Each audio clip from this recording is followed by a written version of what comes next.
whatever you want to. Yes. Yeah? You guys ready to do this thing? I guess. Yeah, we're ready. I'm here. You're here?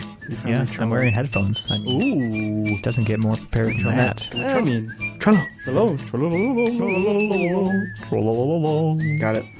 And welcome to the Something Random podcast, where sometimes we talk about movies, sometimes we talk about television, but we always talk about something random. I'm your host, Charles Joseph Kelly. And I am going to speak slower than that. I am your co-host, Michael C. Macbeth. Hi everybody, this is Joel. Hey, welcome to the speed party. Oh no. The Speed Force is what we call it. You guys are both in the Speed Force? We're in the Speed Force, Michael. Darn it. So, hi guys. That's the fastest I've ever talked in my life. That is very fast. Talking about fast, I mentioned this on Facebook. The Peter Dinklage Doritos commercial where he raps. Yeah. It's sped up. You can tell it's sped up. So the man who knows too much or knows things doesn't know how to speak very quickly. Like you can see the fire in the background just moving a little bit too quickly. And it's just like, oh, they just sped that up. You know, I wanted to talk about that. I thought about bringing that up as a subject on a future show. I hate it when I turn on movies that are on MTV or some like basic cable network and they're sped up. Mm-hmm. It drives me nuts. They do that because they can play more ads. Yeah. And they do that with TV shows. It drives me crazy. Yeah, I can't stand it. They speed it up about like 10%. So like even the laugh track is just like, and it just like sounds weird. Yeah, it just sounds like SpongeBob, and it's not good. I notice it the most with like TBS and Seinfeld, and it's weird because I've watched those shows so much, and then I'm like, this is just too fast. Yeah, it's the same here. They do it with Roseanne and the Golden Girls and all those reruns that they play, and they do it with movies every once in a while. Billy Madison was on the other day, or no, it was Happy Gilmore. Going, this is like so sped up. It's just weird. It's weird. Mm-hmm. I don't know how people don't notice that, but It's, and I had something that I was going to say and I forgot. well, That's great. That's a great story. I'm glad that you told it on our podcast where people listen to you speak. Shut your beautiful face. it went by really quickly. Yeah, like Joel's mouth words. Would it be ironic if we actually did speed up this podcast in post? You know I speed up the podcast in post, right? No. What? Insert Mind glass blown. shattering sound. Yeah, but I'm not going. I mean, it's like 5%. Do you want me to get the sound effect again? No, it's okay. That worked really well in this next week's episode. That was good. So, guys, what have you been watching this week? Oh. Well, I finally got to see Thor Ragnarok. Did you watch it at home or in the theater? It had just moved over to the $2 theater, and it was actually $2 for a ticket. Wow. I didn't know they still did that. I thought they were up to $3 now, but yes, it was. I'm glad I got to watch it in theaters. Mm-hmm. Not that I wouldn't have enjoyed it watching it at home for the first time, but it was slightly better in theaters. Just the Led Zeppelin music just really hit home. Right. And? Excellent movie. I really enjoyed it. I agree with all the things you said about it initially. Just the factor of consequences and actually moving the story forward and not just going back to the status quo, by the end of the film. Some of it felt a little too Deadpool-y. Well, it's also the director is Taika Waititi, who did What We Do in the Shadows. So obviously it's going to be like super jokey. Yeah, and I mean, it worked really well overall, but it was just a little bit jarring. I think at the beginning to see this all new, really snarky Thor. And yeah, it didn't fit with the two previous movies. Exactly. And I think that's my biggest problem, but yeah, it was good. The other thing I wanted to say was that I was reminded yet again how frustrated I get when trailers ruin things. Mm-hmm. That's why I love Cloverfield so much, because there was nothing given away in the trailers. And then 10 Cloverfield Lane, no one even knew it was happening until it was a month out. Mm-hmm. And then there was Cloverfield Paradox, which released the day the trailer came out. And then Cloverfield 4 is going to be out for like a year before the trailer hits, I think. Oh my gosh. No. That would be great. No, it wouldn't. Yeah. It's a dumb joke. But not only did the Thor Ragnarok trailer give away. Did you see the trailer at least for it? I haven't. Oh, okay. Yeah. I don't know where you're at spoilers wise. I don't want to. I probably won't ever watch it. Okay. Let's be real here. It's Joel in superhero movies. Right. Yes. Fair. But the fact that the Hulk was such an integral part of the film, I think should have been left completely out of the trailers. I know that they want to get people excited about the fact that the Hulk is there, but that would have been such an amazing reveal. I agree. to have him in this some other planet that he has no idea where he's at, and he's stuck in this gladiator situation, and suddenly his contender is the Hulk. Oh my gosh, I would have just lost my mind if I had seen that for the first time in the theaters. Yeah. I think I do know what you're talking about. Is that where the Hulk shows up and he's like, I know him. I know him. He's a friend from work. Yeah. Yeah, and I mean, like, that just happens in every movie that you go see that a trailer's been out for, right? They say the joke that was in the trailer, and everybody goes, in the theater. It's just like, nobody finds it funny because they saw it 500 times before it came out. Exactly. And I made the mistake of watching the Infinity Wars trailer before this, and that gave away several key factors to this movie as well. Yep. Just simple shots of, a close-up on Thor's face, and then a shot of the Tesseract, and all that stuff is like, okay, great, cool. Now I know almost every bit about how that movie's going to end. Joel, what have you been watching this week? Okay, so I finally watched that movie Life of Pi. I had never seen it before. Oh, me neither. Hold on. And I watched it last night for the first time, and it's really good. Have you guys seen it? Yeah, that's great. It's super visually just stunning. It's so beautiful. It's, it's a lot of the computer generated stuff, but it's so realistic, and and the story is really beautiful as well. I loved it. I thought it was really great, and I think it was nominated for Best Picture. I know that. I think it won. It won Best Director. Maybe? Well, it won Best Special Effects, and the reason why. Oh, yeah, okay. The reason why I know that it won Best Special Effects is because Talking too fast there. Yes, is because the company that did the special effects for it went out of business like the week that they won the award. Oh, jeez. Yeah.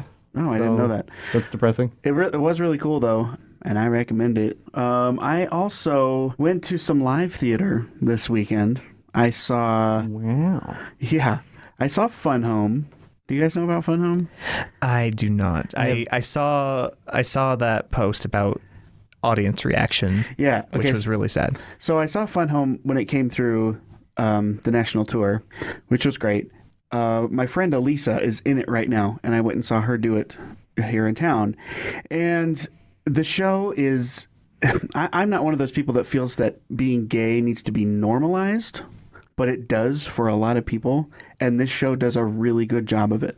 I feel like people that are uncomfortable with being around gay people or even hearing stories about gay people could go to this show and understand it a lot better. Because it's the true story of a lesbian who grew up with a father who was in the closet, basically. Not even in the closet, but in the closet to his family. It's done really well. So, the show, I'll go ahead and say that the show's playing at Midtown, in town. If you want to go check it out, it's really good. Is it in the middle of town? It's actually the south part of town. Yeah, it's the edge of town rather than Midtown, but how unfortunate. That's what they decided to call it for whatever reason. But it is really good, and the story is really touching. I think you should check it out. I also saw Always Patsy Cline, which someone who's very near and dear to me is... Oh, your lady friend is she's in the it. show. Jolene plays Louise, who's like... other than Patsy Cline, she's like the main character. She's the narrator of the story. It's her story, and it's a true story of this lady, Louise Seeger, who met Patsy Cline and how and what happened in their relationship. And she is fantastic, as well as Charlotte, who plays Patsy Cline. She looks like her. She sounds like her. She really worked hard on this show. It's playing at the same theater, which is on the south end of town. Now... Is that was it my like mind exploding? Is it like a dueling piano kind of a situation where they're playing both shows to the same audience at the same time? No, they're a different theater spaces. If I knew any of the songs from Fun Home, I was going to try to do this battle royale thing just now. No, but they're Always Patsy Cline. They do it in the round, which is a great way to do this show. I got to tell you, Always Patsy Cline is a show that's super, super close to my heart. It's like it was the first show I ever directed. It was my first set that I designed by myself, And it was gorgeous. I saw it. and it's to this day like probably still my pride and joy when it comes to sets top to bottom, because I loved that set. I loved the show. I took a lot of pride in like getting people to come to it and stuff. Right. And they do a really, really good job. That's awesome. So yeah. The other thing I watched, of course, was I did watch the Super Bowl, but let's talk about the Super Bowl halftime show. Did you guys watch it? Yes. Okay, Have you not watched it? I haven't watched any of the Super Bowl. I watched some of the commercials. I'm so burnt out. It was just celebrities. All the commercials Yeah, were. commercials- There were no jokes. It was just, hi, I was in this thing. I feel like the last few years the commercials have really been missing. I did like There's the a Tide cou- commercial. There's a couple really All the good Tide ones. commercials with the cop from Stranger Things. Yeah. Where he's like, every commercial is a Tide commercial if you think about it. Yeah, Sorry, Joe. those are Sorry. okay. I thought it was fun. There was one with some football players doing Dirty Dancing. That was fun. Yes, that was the winner in my mind. Yeah, I didn't know who they were because I don't know football players, but it was funny to see them. We actually replayed it. So, other than that, the commercials, there weren't a ton of memorable ones. The Yeah. Morgan Freeman, Peter Dinklage one was okay. Yeah. Until I ruined the thing. Well, you know, That's how it goes.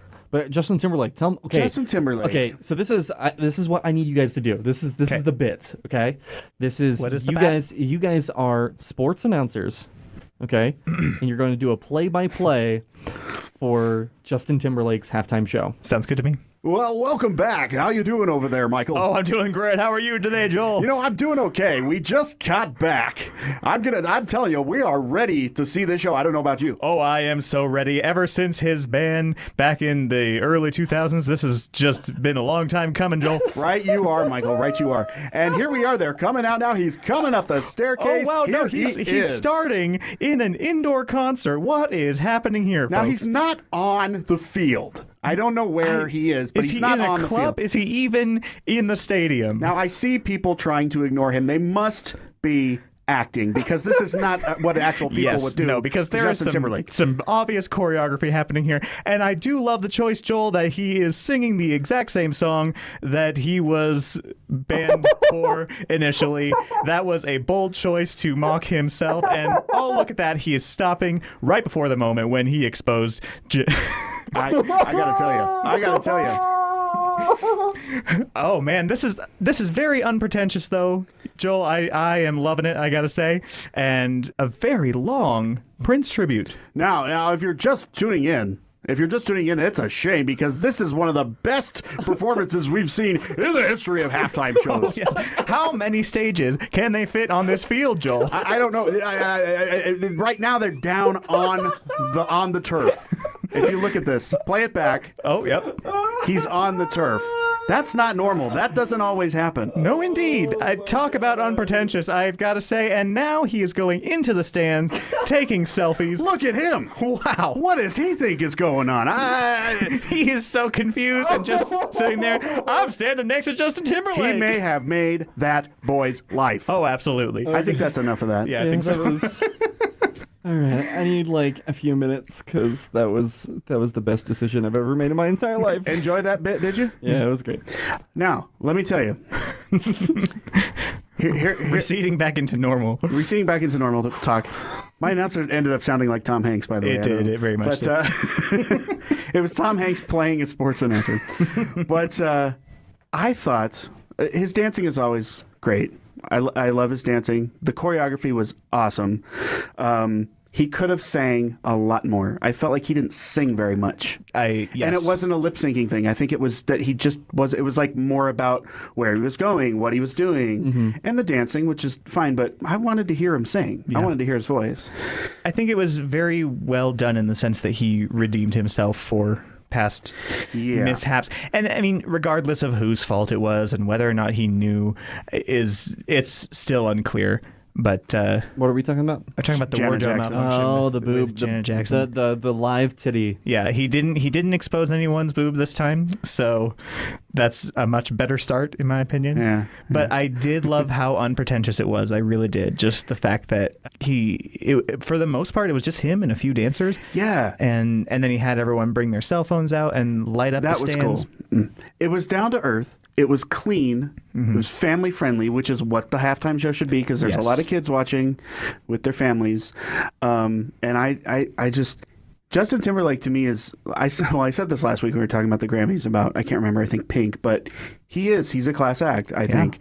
And he got he's already getting stuff on the internet for bad sound and moving around too much. And it's like you can't please everybody. No. I thought it was great. It was one of the better shows I've seen. I think it's gotten so gimmicky, and we're finally moving away from that. I mean, gosh, when was it Kelly Clarkson? Yeah, it was Kelly Clarkson, right? Who did a few years ago the halftime show? Sure. Maybe I don't know what. I don't Because know. the "Eye of the Tiger" is her song, right?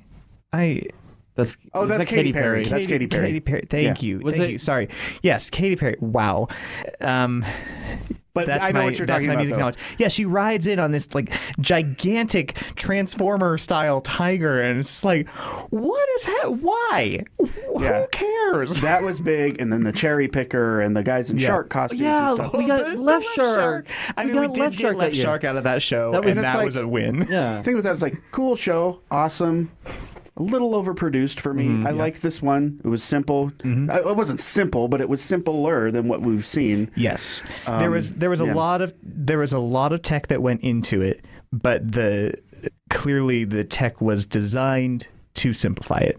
Right. Yeah. Yeah. Like I liked the rows of people with the mirrors. That was yes. just such a cool effect, and it was so simple. They were just moving mirrors back and forth, and it looked like blinking lights. Yeah, and then It was really they cool. moved on to his song from Trolls, whatever that one's called. Can't fight the feeling. Yeah, and they all flip their mirrors over. Hold on.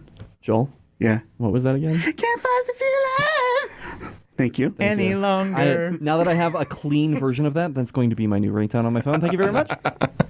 Fabulous. Yeah, and then boy. they flipped over their mirrors, and they had all these different colors on the back side of their mirrors. Really and cool. it changed songs right then, and it was just really seamless. And let's talk about the Prince tribute. Yes. You got to watch this, by the way. So, coming from a big Prince fan, obviously they're in Minneapolis. There were even bets beforehand, if whether or not he was going to do a Prince song, Purple Rain, whatever. And I'm like, he probably will do something small, maybe a little short snippet or a medley or something. I didn't expect that. Giant projection of Prince and everything, and he's getting crap for it. Oh wait, was it like a whatever they call it, what they did with Tupac? Hologram? Because Prince did not want a hologram, apparently, ever, because he thinks holograms are evil or whatever it was. It was just a really just a big big old sheet projection. with a projection. Okay, so it was just like Prince's face with like him doing a thumbs up, smiling, going. No, Yes, he that's sang. exactly He sang with Prince Yeah. the way Janet did with He Michael. harmonized him. Okay, And- that makes sense. It was great. Prince fans, I'm sure, loved it. Yeah. I loved it. And then you got Sheila E., who was close with Prince, that comes in and says, Prince didn't want this. He didn't want to be ever performing with someone that he After- wasn't meant to be performing with. Yeah. That's why he wasn't alive during this time or whatever. And he always wanted artistic approval over everything that he ever did, which is fine. They let him do it, though. Prince's people let him do it. Yeah. So So yeah, is she the end all on who's to say Right. what Prince wanted? I don't know. And disrespectful or not, it was so cool. It was great. He harmonized with Prince, and it was cool. I loved it. I thought it was great. Yeah, it was the only reason they sat through the Super Bowl. The game was actually good too, though. Quite honestly, regardless of who won or lost, I finished that and was like, you know what? That was an exciting game. It was well played by both teams. Yeah, I don't usually get into it, no matter who's playing. Like even if the Broncos are playing, I'm like, cool, they're gonna win. I just don't get into it. This one was intense, though. Everyone was like biting their nails at the Yeah. end because it was really close. So It really was. fun to I was watch. biting my nails too, but that's just because That's what you were doing. That's at what the you time. that's what I do. Yeah. I used to bite my nails, but I got tired of taking my shoes off. Oh my goodness. Gross. You're welcome. That's fucking gross. Oh, jeez. Okay, so I will mention that I was excited for the Super Bowl because they did announce Cloverfield, and I did watch it the moment the game was over because that's what they said. And I won't talk about that. You guys can listen to last week's episode where I did talk about Cloverfield specifically. We have a new segment called Making a Movie. It's its own separate show. There's a lot of spoilers in that. Don't listen to it if you haven't watched it. I won't. Yeah, I know. And I promised Charles that if he threatened. I promised threatened that if he even joked about spoiling anything with Cloverfield, that I would stab him in his Achilles tendon. Which, how did you know that was my kink? I thought you were going to say weakness. The one thing that I will say about the movie is it is one of the best 3 Cloverfield movies. That's good. It's funny. It's funny because there's only 3 of them. Anyways, all right. I've got one other thing, and that's because this week is brought to you by MoviePass. Holy fucking shit! MoviePass is the best thing that I have ever spent money on. Are you back on MoviePass? Yeah, it's $10 a month, dude. I know you were off of it for a little while. Yeah, well, because it was originally like $40 a month. Oh. Yeah, and that still at the time when I was going to see movies like every other day when I was working for that U-Haul, I was spending so much freaking money on tickets. This time, $10 a month. That's it. And I can go see anything. I need to do that. Every time we go to the movies, we go, oh, we forgot to sign up that pass. We said we were going to do it, and then we never do. I went to see 5 movies this last week. 5. I went to see Greatest Showman twice. It was so good. But I finally saw Shape of Water, which, holy crap. Yeah, how is that? It's amazing. Yeah? It's so good. Okay, so we talked about how Greatest Showman deserves a stage show, right? Mm-hmm. This movie should definitely be a stage production. That could work. Did they answer the question what The Shape of Water is? It's a lizard dude that she bones. Okay. Yeah, that's the shape. Is that a spoiler? No, I mean that's literally in the trailer where she bones down. That's kind of what it's about. Yeah, it's about having that's sex right. with. That one. Yes. Now I know which one you're talking about. And it's great. It's such a good love story, and I highly recommend it. And Doug Jones. And it's Doug Jones, who I love. Doug Jones, who does everything with like visual makeup with Guillermo del Toro, is in this, and he plays the lizard person, and he's great in it too. So, I like that you sort of didn't get my joke. I don't think. All right. I will give you a take Shape 2. of Water a trapezoid? It's a circle. Oh, okay. Thanks. I don't know. The silence coming from me is me realizing how fucking dumb that joke was. Oh yeah, it was absolutely dumb. I can't decide if the joke was dumber or the fact that you didn't track with it. So, moving on from your stupid shitty joke, MoviePass is such a good deal. Like, I highly recommend it. This is not an ad. We're not being paid to say this, but holy crap, I canceled my Hulu account, which is costing me $11 a month for no commercials, to go see things at theater. It's so worth it. Do it. Yes. Great. Speaking of Hulu, did you ever watch that Handmaid's Tale? I watched a couple episodes. It's not for me. Weren't feeling it. It's not for me.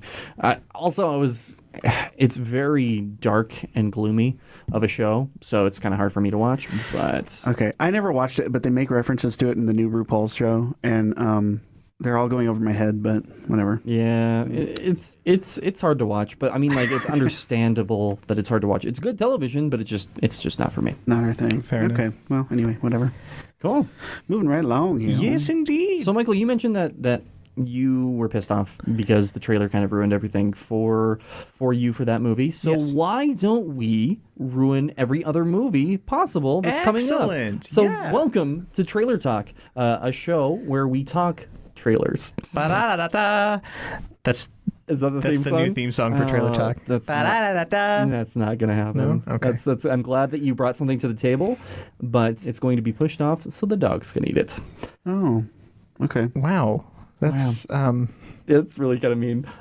So anyways, we've got 3 movies this week that we're going to be talking about. And we watched the trailers before we came in. Or we were supposed to. Anyways. Yes. Looking at you, Mr. MacB.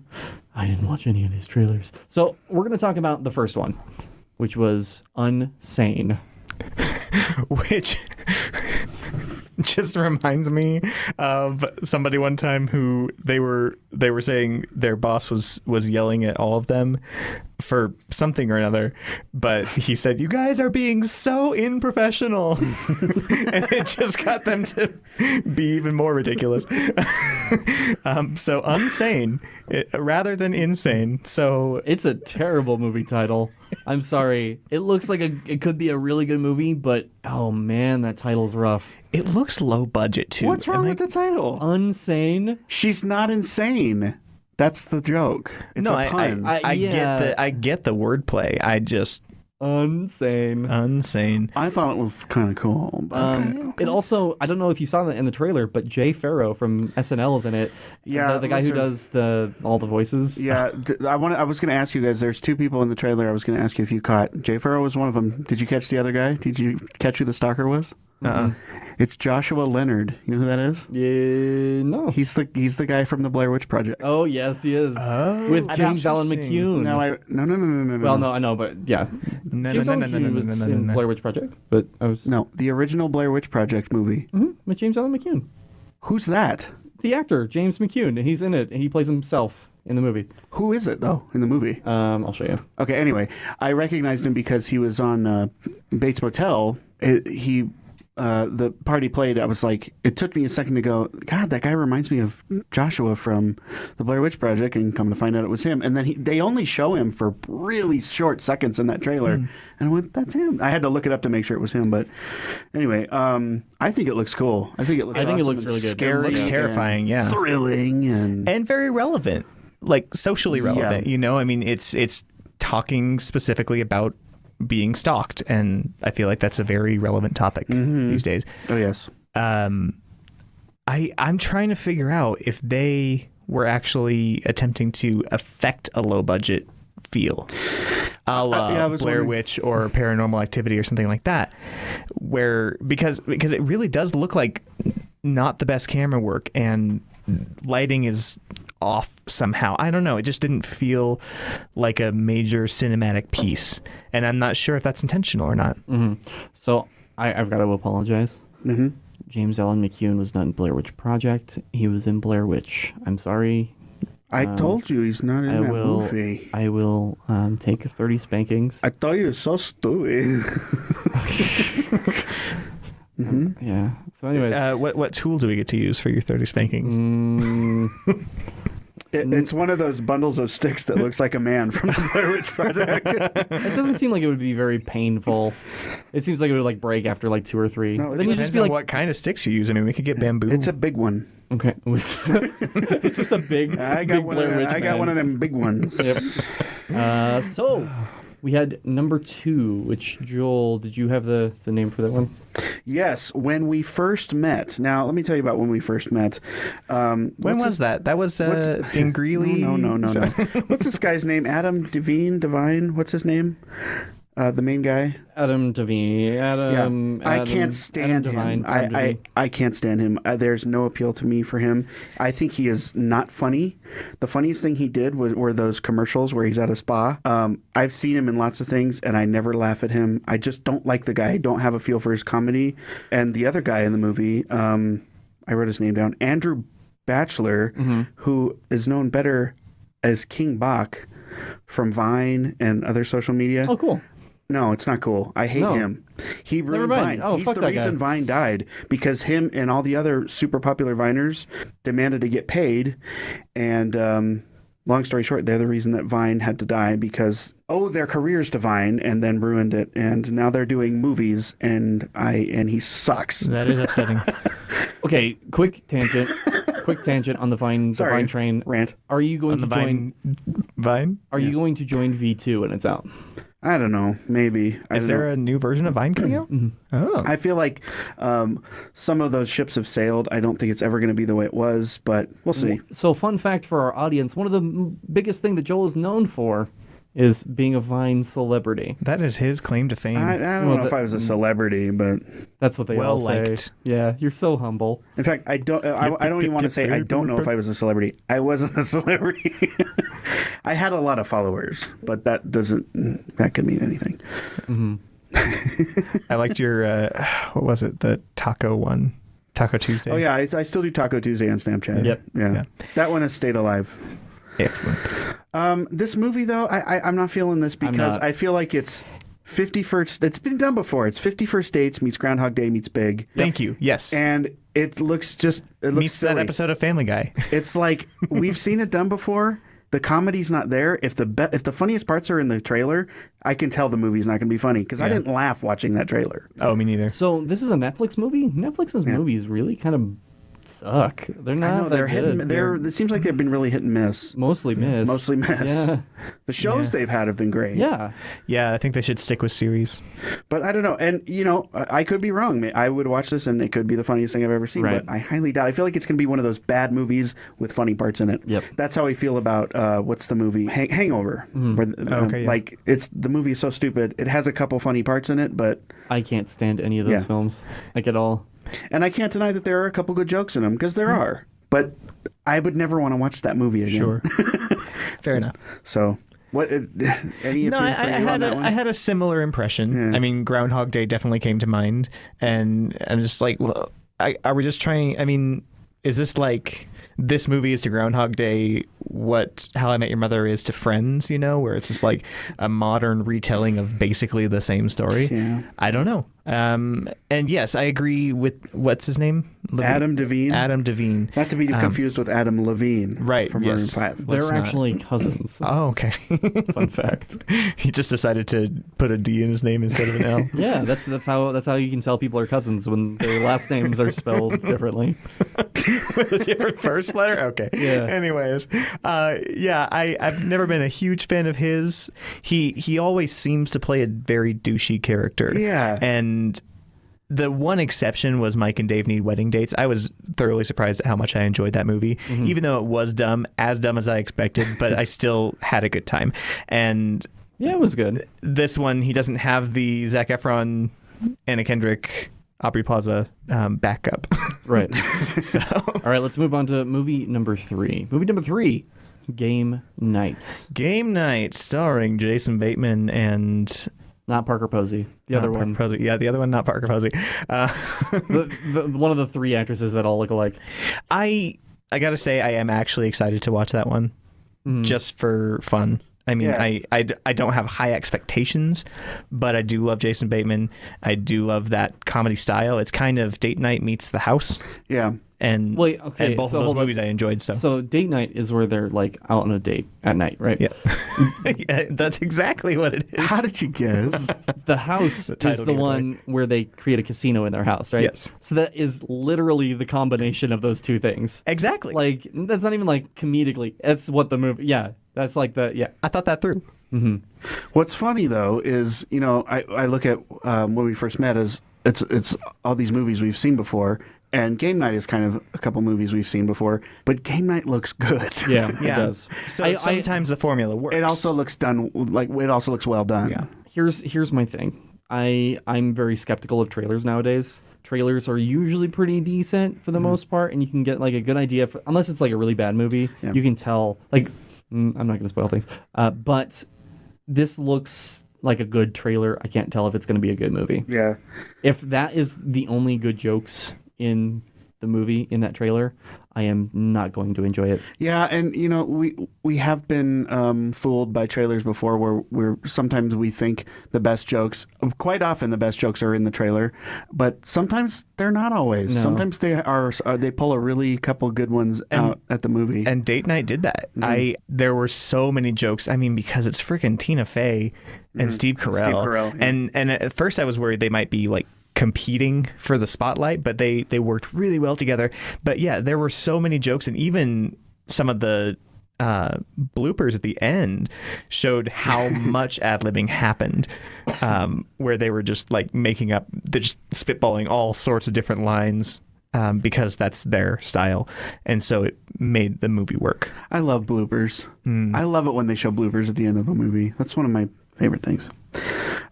Anyway, I like serious movies that have funny parts, like Pulp Fiction, and I like funny movies that have serious parts, like Game Night. Yes. So it's because I don't want to say the best of both worlds, but it could be. You know, it has potential to be when you have two things like super serious people being shot and tied up, and super funny things like pouring Chardonnay on your wound instead of rubbing alcohol. Oh my gosh. Right. Which, yeah, I mean, when we first met, looks like it's just leaning into the goofy comedy. And when it's something we've all seen before, then no one's going to care. All right. Out of the 3 movies that you guys just saw, what are you the most excited for? Game night for me, just because I'm not a fan of horror, even though this is clearly a psychological thriller, this Unsane thing. I might watch it, but I would be more prone to watch Game Night. Mm-hmm. Joel? I would say Unsane. Game Night looks great, and I would probably enjoy it, but I would say Unsane because I actually do like, as you know, the horror psychological thrillers. Right. I'm going to say Unsane too, mostly because I love that genre, and I think that there needs to be more good horror, and that looks like it's going to be good horror. Yeah. Wait, are they also working on a sequel to Unsane already? Unsane Part 2. Unsane 2? Unsaner? So, hey, Michael, you know this silence? Yeah, and I love silence. I love filling silence. Cool.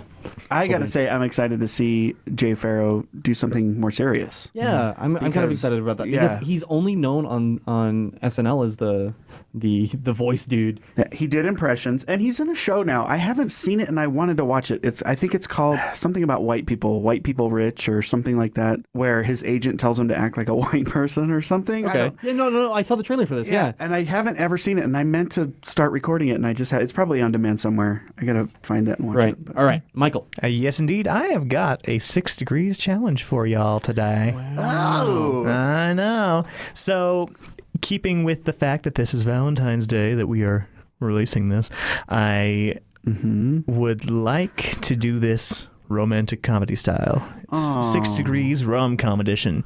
So, what I would like you to do is connect in 6 steps or less Audrey Hepburn to Natalie Portman. Real quick refresher. For 6 degrees, have to know the name of the actor, have to know the name of the movie. And the other thing is that you do have a requirement to include romantic comedies. That's already fucked. 2 romantic That's so comedies. fucked. We can do that. That will be easy, Okay. I promise you. I mean, even if you just think of a romantic comedy that both of those actresses are in. Now, okay, question. Do you consider the Star Wars prequels as a romantic comedy? Only Attack of the Clones. Okay, only Attack of the Clones. Yeah. Okay, cool. But not really much of a comedy. All right, we're going to take a quick break here, and I'm going to put a full 6 minutes on the clunk for you. Okay, a full 6. Wow. Oh, yeah. Cool. Oh, yeah. All right, so Natalie here Portman. we go. Okay. All right, fuck. You're peeking, by the way. I don't know if you heard that. I've been the entire time. It's this mic. It's not. Hey friends, this is your humble host Charles, just checking in to see how things are going. Hey, I'm kind of in crunch mode for a lot of different projects, but I still haven't forgotten about you. Are you down to grab some coffee sometime tomorrow? So, first off, thank you so much for checking out the show. If you're enjoying the show, it would be a huge benefit to us if you could like us on social media. We're on Facebook, Instagram, Twitter. We're all over the place. We normally post interesting updates on movies and television, incredible cinematography from fantastic films, the occasional meme, and of course, updates on the podcast itself. Links to all of our social medias are in the description of this podcast as clickable links, so it only takes a second to do so. I am working on a Facebook-specific group for all of our creative content, and even a subreddit so that we can all stay in contact with each other. So hopefully that will be coming out your way shortly. Thank you to KRFC for having us on their podcasting network. If you haven't heard, KRFC is a nonprofit radio station based out of Northern Colorado who are getting into the podcasting game. They have some incredible podcasts already on the network and many more releasing in the weeks to come. Go to krfc.fm for more information about them. One last thing before we get back to our show, we want to get back to answering questions from you, our audience. Do you have something on your mind when it comes to movies or television? Please let us know. Leave your questions for us on our social medias, or you can email us at podcast@something.random.media.com. As always, guys, thank you so much for listening to the show, and I love you. And we're back. And we're back. This is what we have. We don't know if we've won the challenge yet. This is a nail biter. So we have Audrey Hepburn in Always with Keith David. Now, is that a romantic comedy? I believe it's just a romance. Okay. I wouldn't. Okay. From what I saw, it didn't look like a comedy. So we have that. Anyway, going to Requiem for a Dream, Romantic comedy. to Jennifer Connelly. That's 2 degrees. Jennifer Connelly to Labyrinth with Kevin Clash, who was in The Muppets, with Jason Segel, who was in Forgetting Sarah Marshall. That counts. That's And the Muppets, I would probably You count would as count? well. Okay. yeah. So that's it. That's And it. Jason Segel to Mila Kunis. Mila Kunis. That's 6. And Mila Kunis to. That's 7. We just counted it though, and it worked. How did we mess it up? Always, Requiem, Labyrinth, Muppets, Forgetting Sarah Marshall, Black Swan. No, that's 6 then. Yeah, because Yeah. we went Mila Kunis to Black Swan to Natalie Portman. Yep. Yep. All right. Nice. God, we took a weird turn there, but it worked. Yeah. Nicely done. That's how it's done. You could son. even well, no, never mind. I was going to say. So do you will count the Muppets as a rom-com? Yeah. And what was the other one? Forgetting Sarah Marshall and Black Swan. You could. That is such a funny romance, man. I'll tell you what. That and Requiem for a Dream. Total comedy. Oh man. Well, I'm glad I didn't do my added challenge for you guys then, because that wouldn't have happened at all. Well, why don't you tell us what you have? So originally I was thinking of, but when your faces dropped when I first gave you the names, I decided not to give the other challenge, which You had 2 challenges? well, it's kind of a hybrid because I wanted Oh, let's hear it. I wanted to help you out in the chain by making sure you included Meg Ryan. Okay. Who is like in so many romantic comedies, and so you could have counted her in a movie as in any one of the romantic comedies that you used. So you see how it's not so much an added challenge as just kind of a way to help guide you. What I had was Audrey Hepburn in Always with Keith David, and he was in My Mom's New Boyfriend with Meg Ryan. Who, I remember that one so right. well. No, I don't know that one.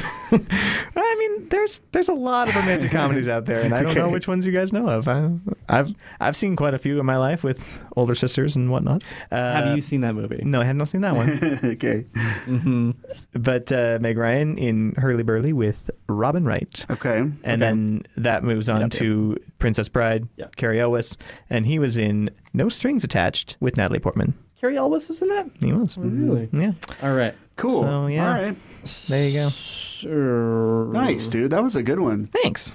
That came down to the wire too. Hey, Michael, you need to And I watch... had to help you out. Hey, Michael, you need it. Hey, Michael. Yes, we did get it. We did get a clue. We couldn't think of an Audrey Hepburn thing. Hey, Michael. Hey. You have Charles. to watch Cloverfield this week. Okay. The 3rd one. That sounds like a really intense punishment.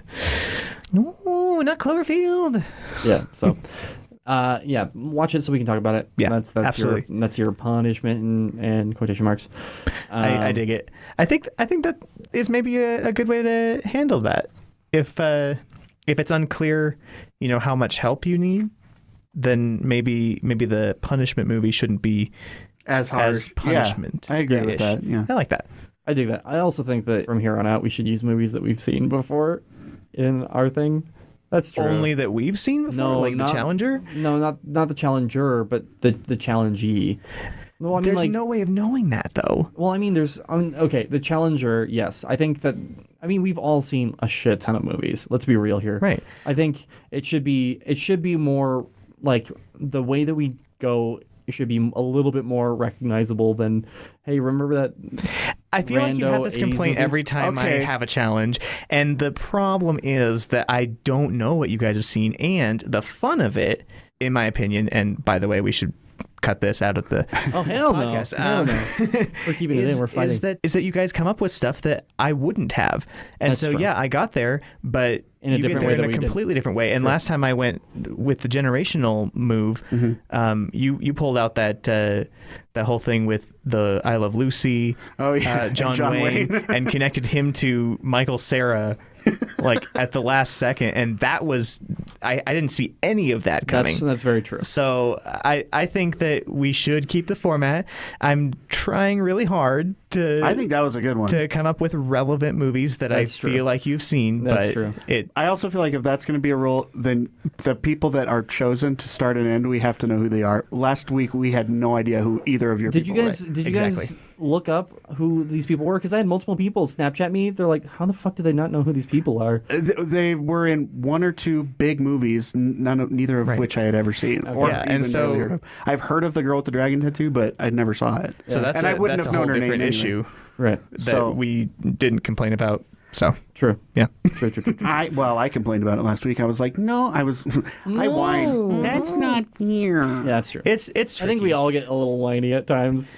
Yeah, it's good to be good sports about it No. overall. All right, guys, it's been an hour. We need to move on. All right. All right, so we have a new, super wonderful segment that I have to get ready to say it, but it's Charles's super fuck. I knew that was going to happen. Jesus, first Try time. it again. All right, take two. Charles's super serious and totally not pretentious behind-the-scenes look at entertainment to give you a better idea of the craft corner. What's that acronym? It's Sat not bid, Yeah. Did you say KKK? No, I said caca. Oh, okay, kaka. It's like, oh, Yeah, not. But even if I did say caca, that's still nothing. Now, if I added one more into this, I'm finishing this up. That's a dumb joke. Cut it out. All right, and so this whole thing is where we're going to be talking about specific acts of acting, directing, editing, anything that we want to talk about here, and kind of delve deep into these specific things. And you did a fun thing where we made it Valentine's Day related, right? With your 6 degrees. I want to do the same thing. okay. I want to make it all about love.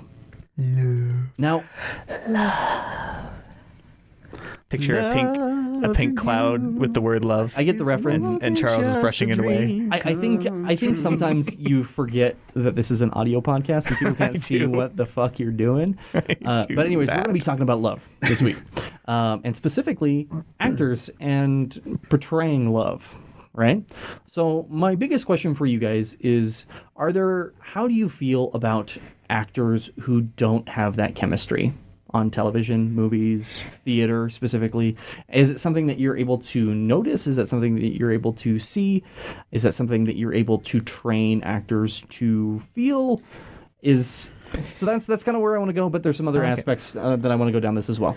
And yeah, you don't even have to talk about romantic chemistry exclusively, just because my mind immediately goes to Doctor Who and the Matt Smith, Karen Gillan, Arthur Darvill team up. Mm-hmm. How, yes, two of them are married. Right. And there was a bit of brief play where they were like, oh, is she going to fall in love with the Doctor? Is she going to choose him? Blah, blah, blah. Then they went away from that. And it just became about the trio, and they worked so well together. And that was far and away the best chemistry I've seen on a screen before. Mm-hmm. Those three. And to date. Yeah. Okay. So that was the noticeable one for me. The ones that I don't notice are things like apparently Dirty Dancing. Those two, Patrick Swayze and Jennifer Grey, did not get along at all. They hated each other's guts. Mm-hmm. And I wouldn't have known that because they seemed at least solid enough performers. So who's to say? Yeah, there's another famous couple that didn't get along, which was Tim Allen and Patricia Richardson from Home Improvement. They did not get along well, and I would have never known that. Yeah, and because they had such great chemistry, and I think that's sometimes chemistry is something. Sometimes it just comes naturally to certain people. Sometimes there are people that are good with everyone, and sometimes there are people that are good with other certain people, and sometimes it's just there's a couple people that it's just like oil and water. They do not mix. I think about watching Elizabeth Montgomery and Dick York as such a great couple on Bewitched the first few seasons, and then Dick Sargent comes in, and I'm going, this just doesn't feel right. Mm-hmm. It just seems odd. And it wasn't that he replaced Dick York. It was that they didn't have the best chemistry. Right. Mm-hmm. That one's really apparent because it was the same characters. So you can just see how that works. Yeah. There was rumor that, I don't know if this is true, but I heard this. Jeffrey Owens, who played Elvin on The Cosby Show, and the girl that played Sandra, the oldest daughter, I can't think of her name, LaBeouf or something LaBeouf, not Shia. So I think Sabrina, the oldest woman in the cast, Shia LaBeouf. I think it might be Sabrina LaBeouf. Anyway, they were cast as this couple, and they ended up getting married in the second season, I think, and they thought that. Not on the show, they got married, not in real life. Okay. They ended up. The writers and the directors and producers didn't think that they ended up having good chemistry, but they kept them both on the show. And so if you look at those shows, most of their scenes are not together. Interesting. Huh. And like I said, I've never confirmed that that's true or not, but that's an interesting way to do it because he is a great actor. Right. And so that's one way to get around it, I guess. So or How I Met Your Mother, Allison Hannigan pretty much most of the time refused to kiss Jason Segel because he was a smoker. Oh, really? I didn't know that. Okay. And so they really didn't kiss very often in the show. Oh, Go okay. on. So the one that I think of for the most part for this kind of character is Michael C. Hall and Jennifer Carpenter in Dexter is what I was just going to talk about. We were totally on the same track. Yeah, so like they got divorced in like the 6th season, right? And they were playing brother and sister. Playing brother and sister. And then in the 7th season, there was like a weird romantic connection where they were like she was super into her brother. It was so and they played it really well for what was written, but it was shitty writing, let's be real here, but it was good acting. Huh. Yeah, for people who had just got divorced. Even attracted to each other anymore. Yeah. Okay. Like within the entirety of the show, they met each other, they fell in love, they got married, they got divorced. Yeah. Yeah, look at David Arquette and Courtney Cox. They met during Scream. They ended up getting married. I think they were still married in the 3rd movie, but by 4, they were divorced. And it was still... it didn't come off, and they didn't change their characters as much. Right. I thought they did a great job. Another one I think of is Lucy and Desi, who are... For my money, probably some of the best chemistry you'll ever see anywhere. Lucille Ball and Desi Arnaz. And they were divorced for most of the time they worked together. Anytime I saw her with another man in like the Lucy Show or whatever other show she did after I Love Lucy, which were never as good as I Love Lucy, I didn't feel it. It was like it's like where's Desi? And I've heard people in interviews that knew Lucy well into her old age that she never stopped talking about Desi, even though they had been divorced for 30 or 40 years. Huh. Really? She always talked about him. Oh, that's really cool. Even though she was remarried. Yeah. So there's some people have a certain connection. Well, and I'd like, if we could, talk about live theater for a little bit. Oh, yeah.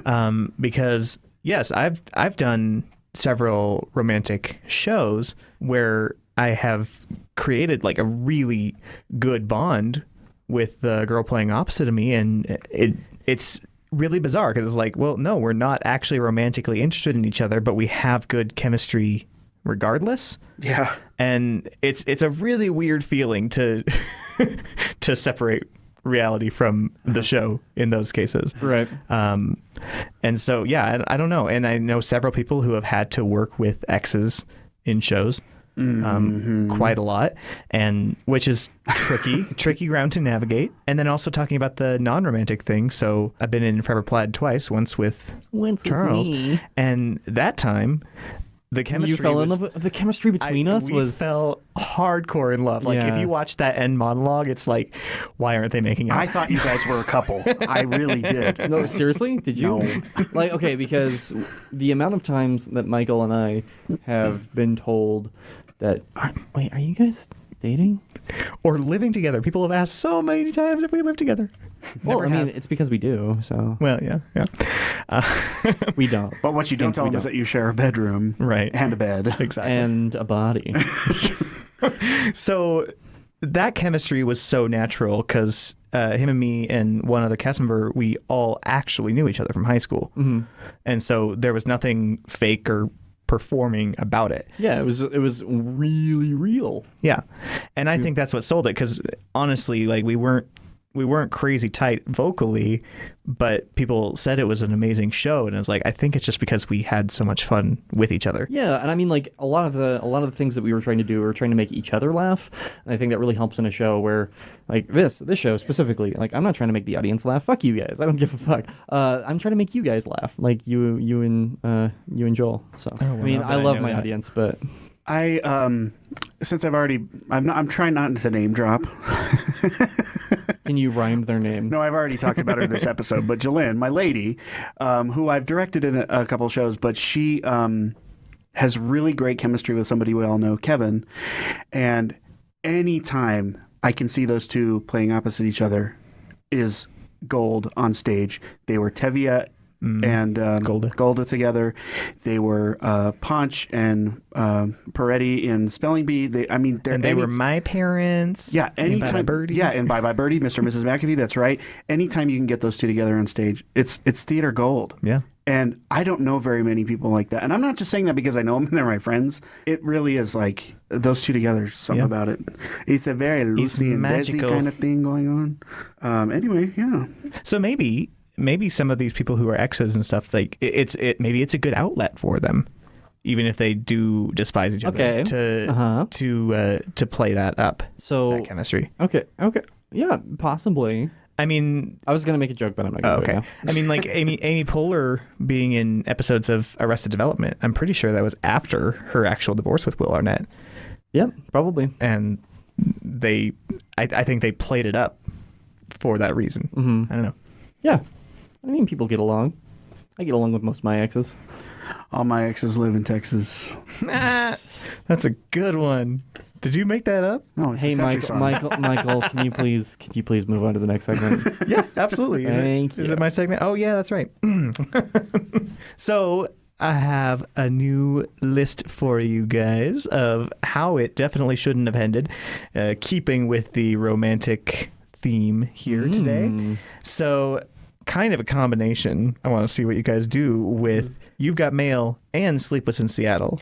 Okay, I love these movies. I am just a sucker for Tom Hanks and Meg Ryan. We've talked about this. Listen, You've Got Mail is borderline creepy because technically Joe Fox is kind of stalking her. He's totally stalking her. It's like her. a prequel to Unsane with AOL. So he's kind of stalking her because she's telling who she thinks is a stranger where she's going to meet someone and how she's feeling and blah, blah, blah. And she doesn't know he knows, even though she ends up telling him. It's still stalkerish. So here's what I would like to do. He never ends up meeting her as NY152. He just continues the stalker thing, and it just goes on. And I guess that, I don't know if it could really end, but... So maybe, they get married, have kids, and he's just always aware of her secret relationship. Are you going to go meet this guy or what? And you know what? It could start with Sleepless in Seattle, where... Because that one they meet because of radio show, or phone, and so it's a precursor to the digital age, and so maybe they don't meet in Sleepless in Seattle, and they both move on with their lives, and then he continues to stalk her once AOL happens. Here we go. I want to and this. Fair. Fire. So you mentioned the fact that Tom Hanks is a fucking creeper, and You've Got Mail. Right? Yeah. So they decide, like he emails her and he's like, all right, we're going to meet at Starbucks, right? At 5 p.m. I want to see you. I want you to wear that beautiful red dress. I want you to bring some flowers. I'll buy the Starbucks. And he starts walking and he gets to the Starbucks. And who's sitting there? Chris Hansen from To Catch a Predator. I like that. That's funny. Yeah, that's a good ending. I just feel like, how did Meg Ryan not pick up on it? Because, he just happens to keep showing up where she is in New York City. No, that's not going to happen. Oh, I keep bumping into you. That's so pleasant. Yeah, but really, is it though? Because you hated this guy a week ago. Anyway, I think it could go on and it could get creepier and creepier and turn into an insane thing. I like it. Sounds good to me. Yeah, Tom Hanks doesn't exist. Or does he? Meet me at the farmer's market, bitch. Alrighty then. Next movie. Wait, no. We need to go into, are there any movies where Tom Hanks plays like a fucking creeper? Besides Castaway? Okay, so that is only because they cropped out him actually starting the fire. I wasn't talking about that. I was talking about later when he delivers that package. Yeah, that's kind of. I mean, it's kind of. I don't think that's. I thought No, that I was mean cute. it was kinda cute. it was really cool artistically, and the through line of it makes perfect sense. And we don't know if that's like they're going to be a couple or anything like that. I He just wanted made- him to follow that truck so bad. Yeah. Spoiler alert. Sorry, I was supposed to say that before, but whatever. Yeah, I liked that they ended it on a note of uncertainty, but I mean, she could have taken that the wrong way, where he's like, "Here's this package." Now What you the wanna hell, see man? My package? Yeah, something. So what was the Tom Sir, Hanks- you can't say package. It's 2017. So what was 2018. What was the Tom Hanks? What were you gonna say? Has Tom Hanks Has ever? Tom Hanks ever played that like fucking creeper character? I know Robin Williams did in that like 1 hour 1 hour photo. Photo. Yeah. Even Death to Smoochie, he was. Yeah. Road to Perdition. Did you see I mean, that's that? He was a bit Kind of a of. womanizer in Dragnet. I wouldn't say a creeper, but he's definitely. Yeah, he's almost a creeper in Big, that's true. Yeah. but he's a kid, so I he think- doesn't know any better. yeah, it's very true. I don't know. Alternate ending to that. Yikes. All right. No, we're not going there. Yeah. All right. So, Starring Kevin Spacey. Oofa doofa. Okay, what other movies did yeah. you So have the first? next movie. Oh, Alternate I ending. can't get away from Alternate this. ending, please, to Titanic. All right. Titanic. You got anything? So okay, What do you got? I think we need to put some rules out there. We need to stay away from the obvious suggestion of That the boat doesn't sink? no that Jack can fit on the fucking door too. Now, Like, wait a minute. This is my ending. I said they both fit on the boat or on the door, but they never find the whistle, so they just freeze. That's good. So it's like They it's freeze together, it's kind of like I don't fucking know anymore. and they find the heart of the ocean, like right away. Dead. The end. And there's no old lady to here's- throw anything in the ocean okay, at the okay. end. Yeah. So the old lady, like, comes up to Bill Paxton, and she's like, "You know what? I've been fucking with you for like 3 hours, dude. Like, this shit. I wasn't on this boat. I was would be never on the hilarious. boat. I'm not even old enough to have been on that boat. That'd be good. I like that. We have the M. Night Shyamalan style ending, and then we have the really romantic ending where they actually freeze together. Because honestly, regardless of whether or not the door would have sunk if they were on it together, Because it probably would have. it probably would have, but they would also have the added bonus of each other's body warmth. True. I mean, Also, in near vicinity to them, there was like a shit ton of debris. Right. find another piece of something, dude. Yeah, there was enough. Whatever. But at that point, they were so traumatized and cold, maybe they couldn't. See, anything. they're blind. They're cold. They got that cold blindness. Yes, indeed. Going back, Bill Paxton and the old lady should definitely hook up. Oh, they do. Have you seen the alternate ending? Yeah. No. It's like a weird. It's On a it's- door. So, have you ever seen Team America World Police? Do you know the sex scene in that Yes. where it's I like wish I would have never seen it. where it's like 4 minutes of like Yes, dolls yes, yes, boning, yes, yes, right? yes, It's exactly that scene recreated, but with Bill Paxton and the old lady. Okay. All right. On that note, lastly, because we're kind of going in the romantic tragedy route You are now. the second person this week that have told me that they don't enjoy that movie, and that's so weird. I don't- I absolutely adore that The film. movie isn't that bad. That scene though is just It's not- rough. gratuitous for sure. And there's an alternate like uncensored one that's even longer where she takes I know. she takes a crap on his chest.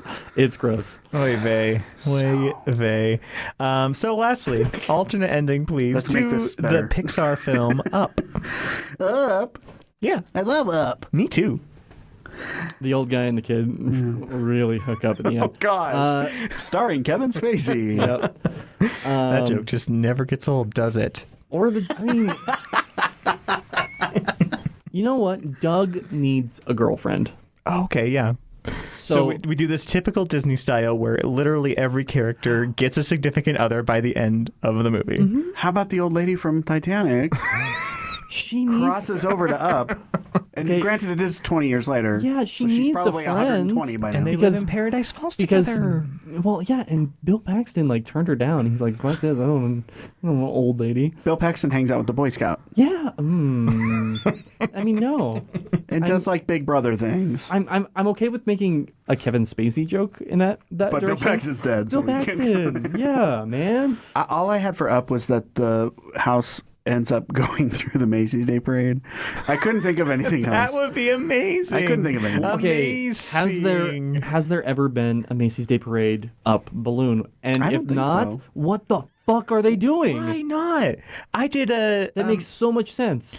my old work. They did an Easter time contest where you get marshmallow peeps and you make some sort of a diorama, and so it's just a little fun arts and crafts contest, and we recreated Up with marshmallow peeps as the balloons. That's It was fun. really fun. And so if we thought of that, then yeah, why haven't they put a house in the Macy's Day Parade? That is absurd. I don't know. I'm going to look it up and see. But I don't ever remember seeing one. Oh man, I would so dig that ending though, where like he's just so off course, doesn't get anywhere near Paradise Falls, and has this big old fight, blah blah blah, and then suddenly they're just floating along behind Snoopy. I dig it. I don't see one. Yeah. And somebody has to fall off the house. But who do you want to kill? Okay, we're gonna do a Requiem for a Dream style ending for Up. Okay. Right. So it starts this build up where, the old man is trying to go on this adventure, right? Trying to get out of town. The kid's going with him. The old man starts realizing that he has diabetes and his leg's about to fall off. So they have to amputate So the old man's leg. He gets his badge by doing It's his first aid. Yeah, his first aid badge is by like removing the old man's leg. Oh wow. So and then the old man ends up in jail because he stole a kid Completely by For- accident, stole but a kid. for months. Like, where is that kid's parents? seriously, they're like, oh, he's just out helping old people. Like, what? For months? Come on. I think that's Even if it was just over the course of a couple days, you would think there'd be some sort of investigation. every single episode we have to have one. We have to have one ass to ass. Every single episode. From here, Do we though? yes. It's always me that says it. Yes to yes. Yes to yes. Oh man. And I think that, gentleman, means that we are done for the week. think Thank you so much for joining me this week, guys. You know what? I wanted to shout out somebody, if you guys don't mind. Yeah, go ahead. Because they Shout it. actually mentioned me in their shout it out two-part loud. podcast. The first one was released this week, and one's coming up next week. The girls over at Bitchcraft are talking about Columbine High School, and I shared them some of my online correspondence with Eric Harris, which is freaky and not something that I really like to talk about, but I did talk to her about it, and she's going to talk about it on their upcoming show. nice. So They're so awesome. The I show love- is so good. yeah, I love Bitchcraft. Go check out Bitchcraft Podcast. And they talk about true crime. They talk about just weird, dirty, dark stuff, and I love it. It's they talk about kind of serial killer kind of stuff and just weird stuff, and it's just fun to listen to. Right. They're cool. Go check them out. Oh yay, obey. All right. I'm gonna do the same thing. Charles, you're Okay. Goldbluming. I'm Goldbluming. Are you gonna actually have any dinosaurs on your dinosaur tour here? Go ahead. Life finds a way.